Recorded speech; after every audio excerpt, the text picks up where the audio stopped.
Committee meeting and committee of the whole meeting to order. It is Monday, September 11th, and the time is 4:37 p.m. Councilors, have you had a chance to look at the minutes from the last meeting?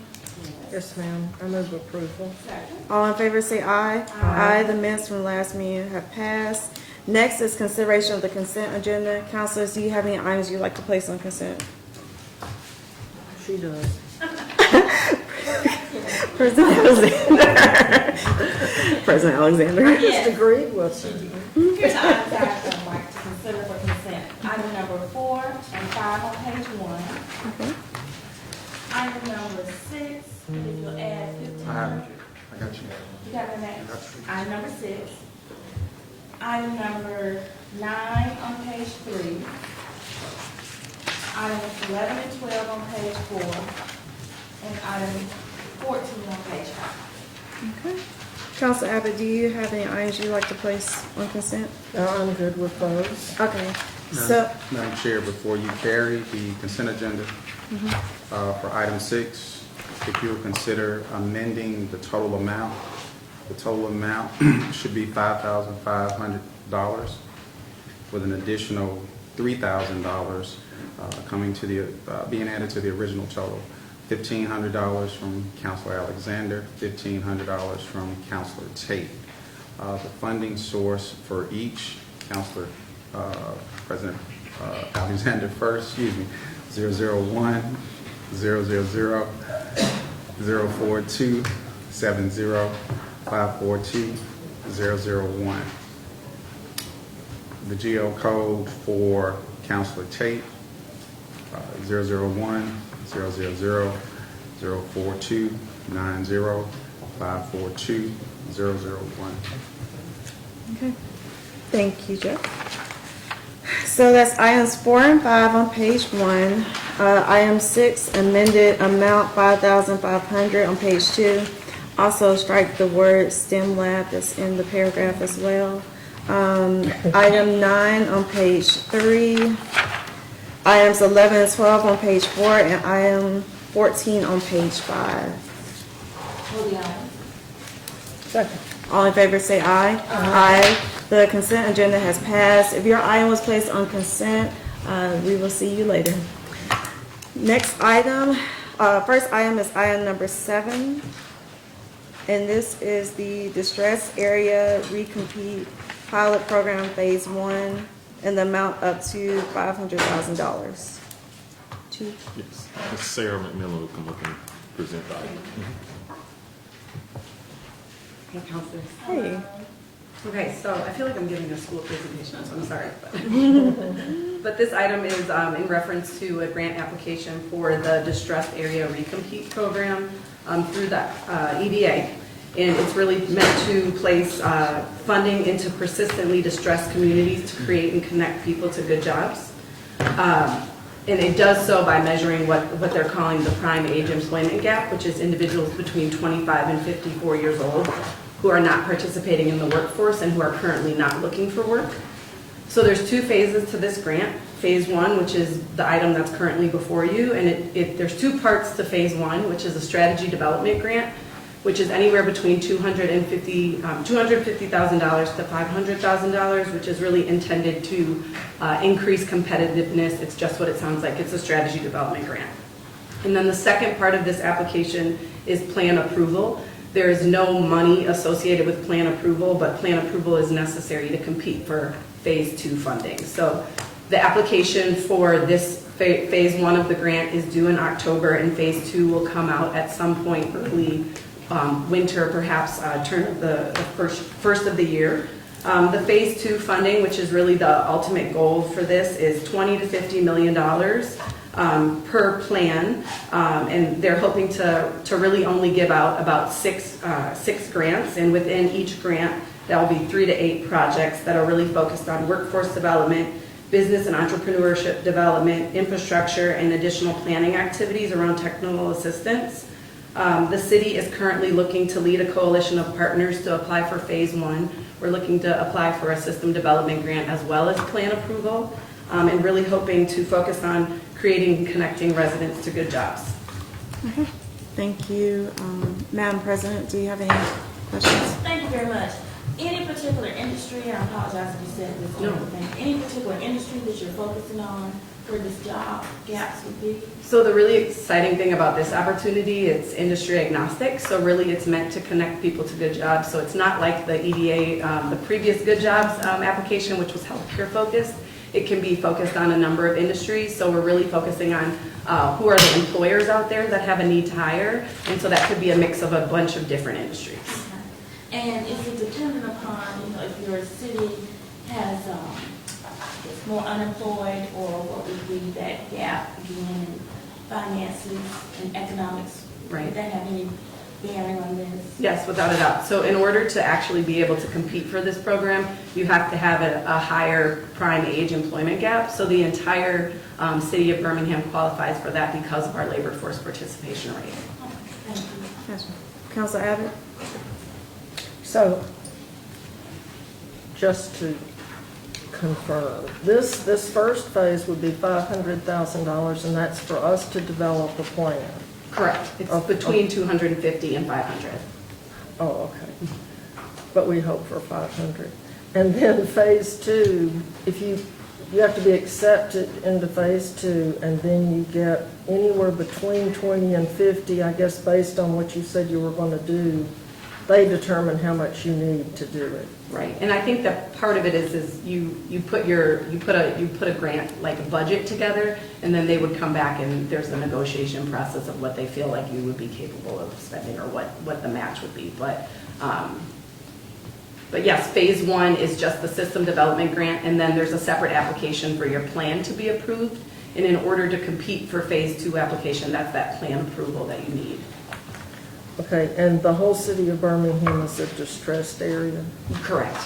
Okay, and I know that there was an age range, something to 54. So 25 to 54. Okay, so what if, would it be okay if older people jumped in, or does it you have to qualify by being those ages? Because there are some people who quit work, but they wouldn't mind going back to work if Right. it was doing something maybe that they enjoy. Right, without a doubt. I think that the primary focus here would be that 25 to 54 age range, but understanding that if we build an infrastructure for job training and placement, that even folks that are outside of that age range will benefit from that structure that we're building. Okay, thank you. Have we identified the companies that are going to participate in this? We've started kind of loosely convening employers, but that'll be a huge part of the strategy development piece is what employers are currently already working in this space, and then identifying ones that have programs that work and how can we scale that. Okay. And then you said you were going to have job skills training as well, depending on what job they get selected for, correct? Yes. Okay. Mhm, absolutely. Councilors, do you have any other questions? Okay. Is there a motion for approval? I move approval. Second. All in favor, say aye. Aye. Item number 7 passes. Thank you. Next item is item number 8. This is for the city to complete a grant with the U.S. Department of Education Alabama Workforce Stabilization. Hey. Hello, good afternoon. I'm Megan Stitt, serving in the Grants Division as the director. And this is a grant through the Alabama Workforce Stabilization Program where our IT department, IMS, will be getting a grant to train internally our workforce. If you need more information about the training program, we have Ms. Tanny here that can tell you about exactly what type of training that they will be receiving, but it's a reimbursement for us to be able to, our staff to be able to attend the training and get some more education. Good afternoon, Good I'm afternoon. Tammy Lane Wynn, and I serve as the Business Solutions Manager in the IMS department. The type of training that this grant will provide is Scrum program, project management training. This will allow our senior analysts and our analysts to be able to conduct projects in a more efficient manner. The benefits of this project will include more engagement with our user departments. They will have more feedback, more buy-in, thus in turn allowing us to stay on target with the scope of the projects, along with making sure that the projects are completed in a timely manner. Okay. All right, Councilor Abbott, do you have any questions? I don't. Madam President? I just have one question. Has this ever been offered to staff before? Is this something new within IMS, or is it just another opportunity? We have had minimal project management training. It involved another type of project methodology, which was waterfall. This is Scrum project methodology. It allows for more engagement, and it would help us in that it will allow us to accomplish our projects in a more timely manner. Typically in IMS, a lot of our projects, we have scope lag in that our scope and our project timelines tend to delay long period of time. And the benefits with this Scrum is it will allow us to stay on target with 2-week sprints, will allow us to accomplish tasks each and every 2 weeks. Thank you. Okay. Is there a motion? I move approval. Second. All in favor say aye. Aye. Item number 8 passes. Thank you. Next item is item number 10. This is a Good Jobs Challenge Grant Sub-Recipient Agreement with the Board of Trustees of the University of Alabama for the University of Alabama at Birmingham for a term of 12 months. Okay. Hey. Hello again. Okay. Yeah. So, no, I haven't seen you in months, so now I'm so this item is in reference to the Good Jobs Challenge Grant Award that we received last year from the EDA, which is $10.8 million to create a pipeline for a skilled healthcare workforce. This item speaks to one of our subawardees. So this council has already approved other subawardees, and this is the last of the subawardees. And UAB's role in this, in addition to being a part of the council structure, so we have an overall council that they participate on, as well as a healthcare employer roundtable. But most notably, they will be supporting Birmingham Promise students who are enrolled and enrolling in health science related fields at UAB.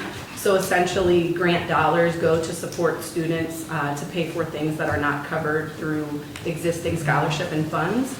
And that is the majority of the budget that they will steward through this grant. They're really going to enhance on-campus support for Promise students to make sure that we can retain students as well as place them into healthcare jobs following their graduation. In July, we successfully submitted to go to the second phase of the grant, and so we recently transitioned to the period where we're starting to design programming, so we could see ourselves supporting Birmingham's Promise students as early as the winter or spring semesters. Yeah. I'm going to have someone, David, from UAB to answer any questions that you may have. Okay. Madam President? Well, I just have one question, and glad to see David. That was sort of piggybacked on my earlier question. I know this particular grant, it did talk about healthcare in the healthcare industry. So this one would be for Promise students. Would they be working in laboratories, or where would they work? Give me a general idea. So when we spoke to the Nicholas Vault, who helped us with the planning, they said for healthcare majors in digital health. So they encouraged me to be as inclusive as possible. I just met with the Birmingham Promise students last week. So really, like a healthcare major for the purposes of this is someone that's looking to join the workforce right after graduation. So like School of Nursing, for example, would be one. So I know, and using nursing as an example, the Birmingham Promise currently covers fall and spring, but it doesn't cover summer tuition. And this would be like a pain point that we could provide support. Because if you're going to be a school of nursing student at UAB, you have to take at least one full summer of course load. So we can do that, provide that support. That's good. That is really good. And one other thing I would ask about is looking for the amount of money. So this is the 521,000. Yes. So do we know that how many students would be able to help, or is that quantified yet? It's really just like I'm sharing the information broadly. Like I met with the UAB students last week. This week I'm meeting with Birmingham Promise students that are at junior colleges in the area because we can support them as well. As letting them know, hey, if you come here, these resources are available. So it's really just like a come as they are, and then we'll see like how much the tuition costs. Like School of Nursing tuition is more expensive than like another tuition. We still support them all, just depending on how many we get. And I don't know, do they still have the School of Allied Health Professionals? Because you're looking like at OJTs, UTs, MedTech. So like MedTech, for example, that's like a master's degree at UAB now. You know what I mean? So it's one of those, they still have like the School of Allied, it's under health professions. So there are undergraduates that like will also get supported beyond nursing, but nursing is just like the kind of the easiest like plug and play. That's why I use it as an example. But you could have somebody that's like kinesiology. You could even have somebody that's computer science that wants to go into health. So yeah. Yeah, thank you. Counselor Abbott? Answered all my questions. So this may be a question for Chief. So if somebody is a Birmingham Promise student in the community, junior college, can they apply for Birmingham Promise for UAB, for example, if they want to? It's for all in-state colleges and universities. Okay, okay, that makes sense. Because I didn't know if you transferred a 4-year, if it was going to carry over. Okay, well, that's As long as they helpful. stay within state. Oh, okay, that's good, deal. Okay. Counselors, do you have any other questions? Okay, is there a motion? I move approval. Second. All in favor say aye. Aye. That item passes. Thank you. Next item is item number 13. Mr. Cornell Wesley.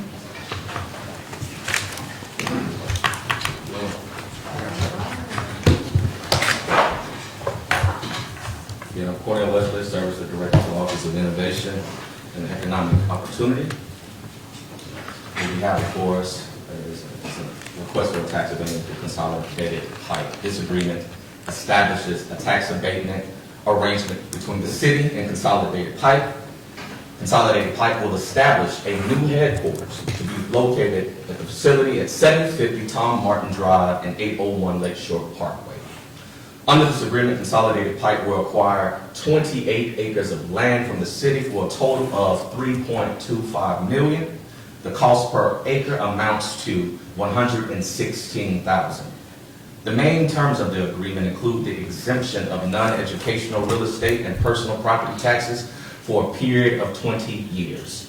Additionally, non-educational sales, use, excise, and lease taxes on personal property will also be abated. It is important to note that the sale of the property has already been approved thanks to this council. The purpose of seeking approval for the 20-year abatement is to finalize this agreement. Considering the projected market value of the property, which is estimated to be just over $25 million after the construction of the headquarters facility, the annual average property tax on the property is expected to be $140,220. Out of this amount, approximately $92,000, or rather 66%, will be abated annually. Over the course of 20 years, the city will have abated a total of approximately $1.8 million in property tax. However, even after the abatement and in consideration of the acquisition costs, the city will still receive an additional $964,320 in net positive revenue. It is worth mentioning that the city will also benefit from the occupational taxes generated by the new hires, as well as sales revenue from the increased employee base patronizing nearby businesses. Consolidated Pipe's new corporate headquarters will be a state-of-the-art facility representing a significant investment of $21 million in capital investment, and I'm sure that number has probably gone up. This investment will ensure the sustainability of one of our legacy businesses, which we're defining as any business in Birmingham over 25 years, them being here 60 plus, the sustainability of their nationwide operations and management for years to come. The facility will include 30,000 square foot corporate office and a 40,000 square foot warehouse. And as a result of this expansion, the number of full-time employees will increase from the current level of 119 to 159, with 40 new full-time positions. The average salary for these positions will exceed $50,000. It is important to note that only a portion of the purchased acreage is suitable for development. Furthermore, as a part of this transaction, or as an indirect benefit, Consolidated Pipe will vacate a building that will now become the property of Birmingham Southern College. This will assist the college in its researches by providing them with a new asset. I am joined here with Mr. Barry Houston, the CFO of Consolidated Pipe, as well as Tom Brinkley, the legal counsel, as well as Jim Stanley from our own Office of the City Attorney.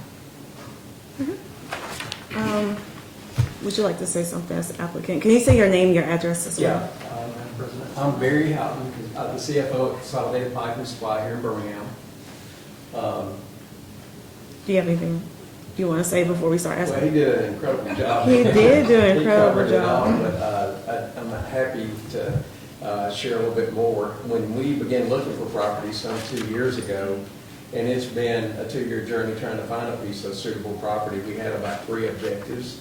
And our primary objective was to stay in the city of Birmingham. started in Birmingham in 1960, and we wanted to stay here. Not only did we want to stay in the city of Birmingham, but we needed to be close to the operations that we have and are expanding in Inslee, out right there in Birmingham, I guess, in the Inslee area. And so we needed to be close to those operational facilities. We wanted to stay in the city of Birmingham, and then we had completely outgrown the building on the Birmingham Southern campus. We did not own that land that we were on. We were just leasing the land from the school, and we felt that it was time, considering the growth of the company.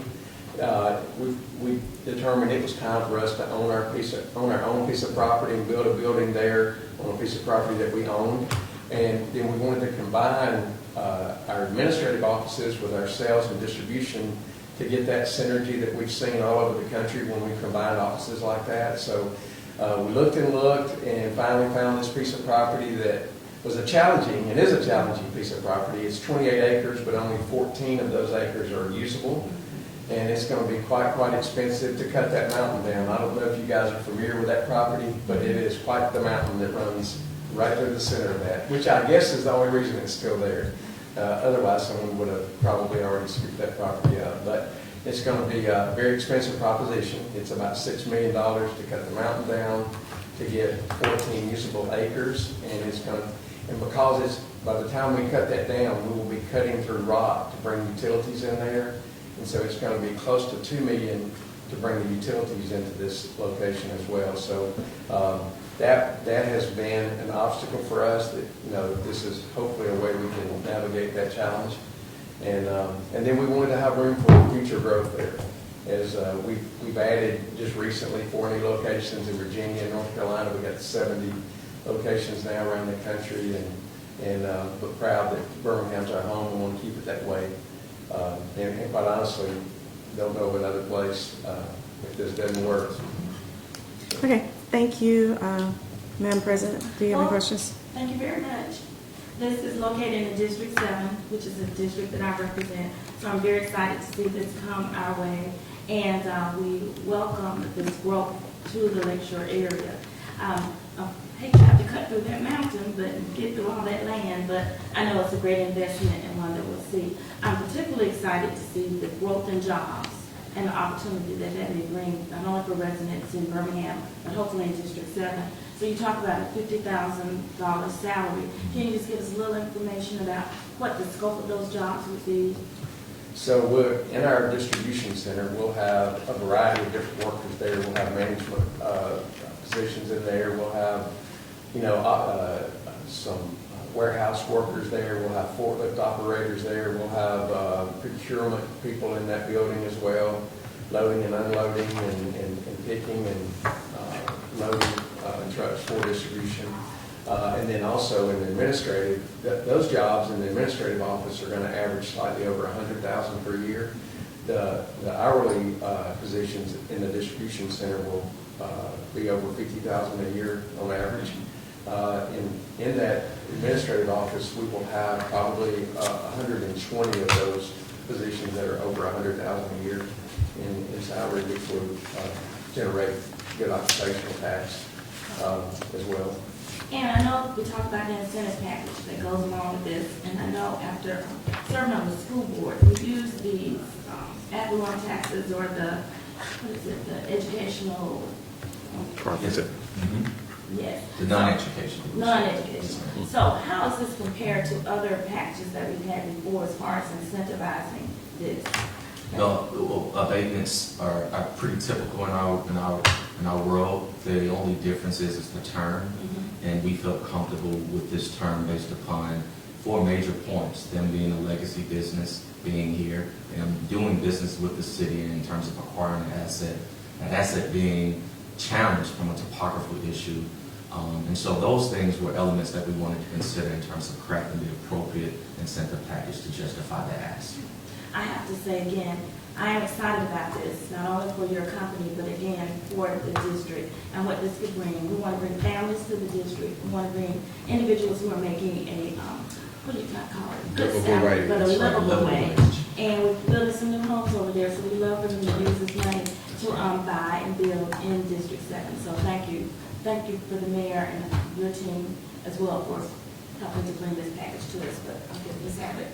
Counselor Abbott, do you have any questions? I don't have any questions. I just wanted to say that I'm happy for District 7, and I'm always happy that we keep a business, especially a long-time business, in the city of Birmingham. And this looks like a win-win-win-win for everybody, because Birmingham Southern needs all the help it can get, and then so do we. But I will tell you, $100,000 is more than a living wage. Oh, absolutely.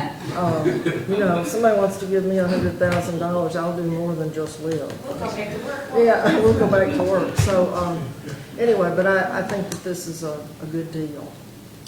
And I'm glad we're doing it. Just save all the trees you possibly We are. can. No, Because if you save the trees, you don't have to mow the grass. That's right. And I failed to mention that, but we absolutely are going to save all the trees around there. Okay, That's good. part of what we had at Birmingham Southern. We probably didn't realize we were back up in the trees there by the football stadium, and that was one of the things that was so attractive to our owners, is they love the natural area. And we will leave every tree other than that little piece we have to cut down on that mountain. When will this be completed? So if all goes well, they should begin the 1st of October with the dirt work. All local contractors are working on that. Beatty and Russo and Mate and all those guys. It's going to take them a number of months, depending on weather, to get that down. So we're probably looking at spring of '25 before we get moved in. Okay, thank I you. hate to bring up something, but I Madam just President. want to say, you know, when we built Publix, we had this problem with bats, something about the safety, securing bats or the safety of bats. I guess we don't have to worry about it. It's some bat season, and we couldn't go in and do things.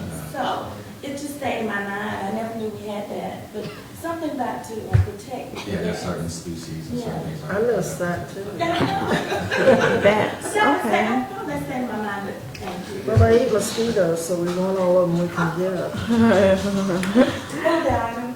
Second. All in favor, say aye. Aye, the item passes. Thank you. Okay, next item is item number 15. I'll take this, Yeah. Madam Chair. The mayor didn't submit this, I don't know why that's on there. Okay.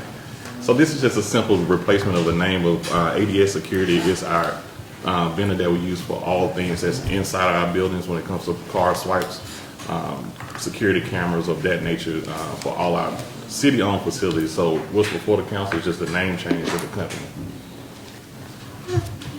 Counselor? I knew about it. My mother had ADS. She got her Vector sign in the mail, so. It's a strange name It is. for a security company. Yeah, Madam President? No question. Okay, is there a I motion? move approval. Second. All in favor, say aye. Aye, the item passes. Next item is item number 16, the Morehouse Tuskegee Football Classic. Yes, Madam Chair. So this is our yearly allocation and request from the council to the council for declaring this event a public purpose. The council approved this agreement and the funding out of the $3 lodging tax every year. This is year 3 of 3 of the Tuskegee Morehouse Classic. The funds go in kind of order. 100,000 goes to the schools, respectively, 50,000 apiece for 54 Morehouse and 54 Tuskegee. The rest of the funds are, as we are listed as the promoters of the event, is to help put on the event. The funds go towards just small things from the paint on the field to tailgate experience and just taking care of the schools and make sure they have a good time in our city as they spend money bringing a crowd to the city. So the rest of the funds mostly go towards the operation of the game. Okay. Madam President? I started to send you an email, I forgot to do it, I apologize. But just what has sort of been our revenue generation or I know people have asked also about the size crowd and the engagement that we have with the game. Just any ideas from the last 2 years? Yeah, I actually pulled that as we have our operating meetings every week or every other week. Over the last 3 years of the game, the last 2 years of the game, we averaged close to 6,000 to 8,000 per game. Attendance? Attendance, yes. 6? That's terrible. I wouldn't say it's terrible. I just think It's awful. our venue is very large in scale, so it would make it look like it's very small. Yes. Year 3 of 3. I'll go ahead and say that one more time. So, well, So why is the funding source blank? Not sure. I had it on my sheet. we'll make sure to amend it and say the funding source was $3 lodging It's the tax. same as 17. Yes. Mm-hmm. Same Well, thing. it's blank too. So we have blank for blank. I had it on it. Okay, but we'll get it by the Yeah, time you put it on. it's on the agenda tomorrow with the funding source. I know it's listed on Gotcha, tomorrow. gotcha. Yeah, but it's the $3 lodging tax. Council Abbott. Not lodging tax. The $3 I'm sorry, I just jumped in and asked my question. I'm sorry. surcharge. So Hotel. my question's been answered. Okay. So, did you say the revenue amount? You just, how much do we, I think you just said the attendance. How much money? $1.98. So we haven't really done a big comprehensive, economic impact on the actual game for the last 2 years. If I had to be comfortable, I would probably say we break even. Okay. Year 3 of 3. Are we considering, Year 3 continue of, this? Year 3 of 3. Okay, I got you. I think that's a I code. got you. I know. Well, I will say this is very generous that we give money to schools between this and the Classic. Because Hampton Howard, I'm pretty sure, don't get money from DC nor Hampton, Virginia. So I've always commended us for making sure our schools get money. So do y'all have any more questions? So motion and a second. I move approval, year 3 of 3. All in favor, say aye.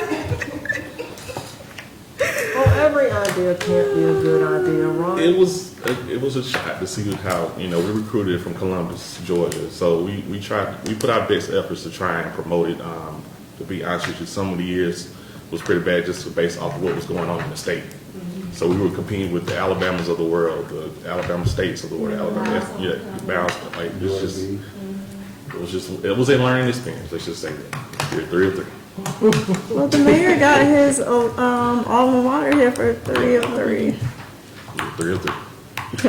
Okay. Last item is item number 17, the 82nd annual Magic City Classic event. Yes, Council. So this is the same thing. This is our year 1 of 4 that we were able to negotiate with both schools of having the Magic City Classic in Birmingham for the next 4 years. In that negotiation, that we were able to increase the amount allocated to both schools. Each school will get $500,000 for the state and for A&M.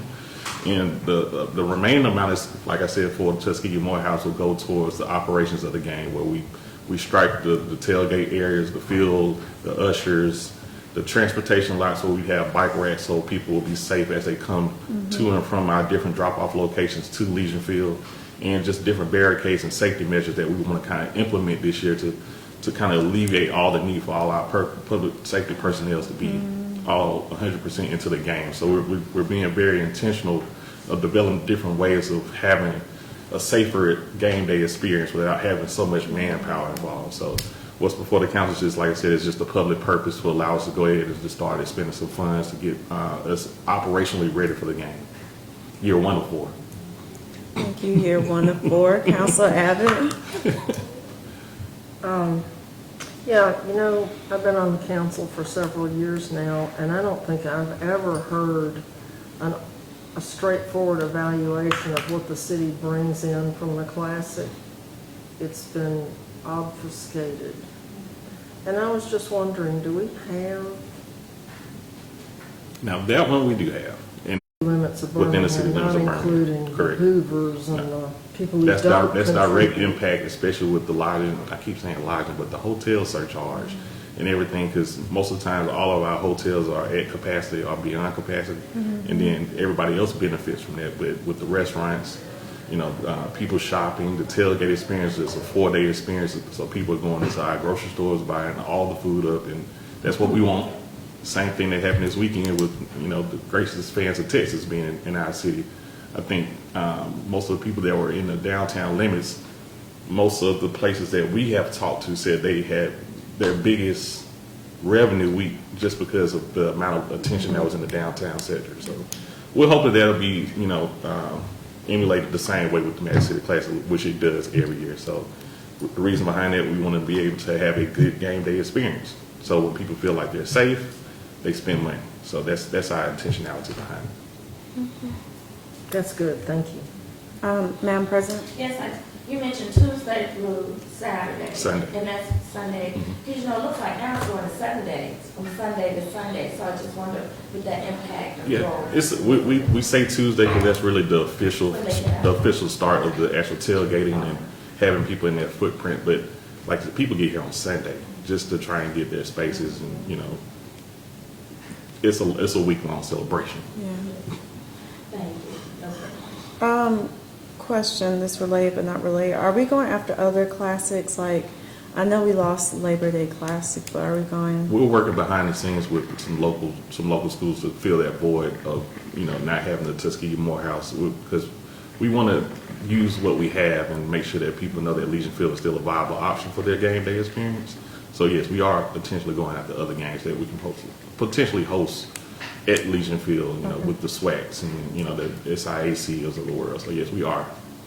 What's the plan for, I guess, improving Legion Field? We kind of got some slack about a certain part of Legion Field that wasn't up to date. Yeah, so if the council remember back in March, they approved some surplus money for Legion Field that is currently being bidded out, and hopefully that we'll have it completed before the Magic City Classic, with some upgrades to the restrooms and some other cosmetic things that we needed to do to enhance the game day experience. So we're hopeful that we have that completed before Magic City Classic, especially because they're dealing with bathrooms, and that's the intent of what we're trying to do to upgrade Legion Field. I mean, that's something that ongoing maintenance that has to be done with Legion Field just because of how old it is. Yeah, the restrooms, the toilet seats are pretty low. Even for me, I'm short. So, Councilors, do you have any other questions? Council Abby, you look like you want to ask a I was question. just thinking about toilet seats being low, and I thought, is that a code word for something? No, they literally are pretty low. It's an ADA issue. Oh, so they're just old, really, really old. Yes, good. Okay, no, I'm fine. What is that motion? In a I second. move approval. Second. All in favor say aye. Aye. The item passes. We don't have any old or new business. The next Budget and Finance Committee meeting will meet on Monday, September 25th at 3:30 p.m. Is there a motion for adjournment? I move that we adjourn. Second. All in favor say aye. Aye. Meeting is adjourned. Thank you.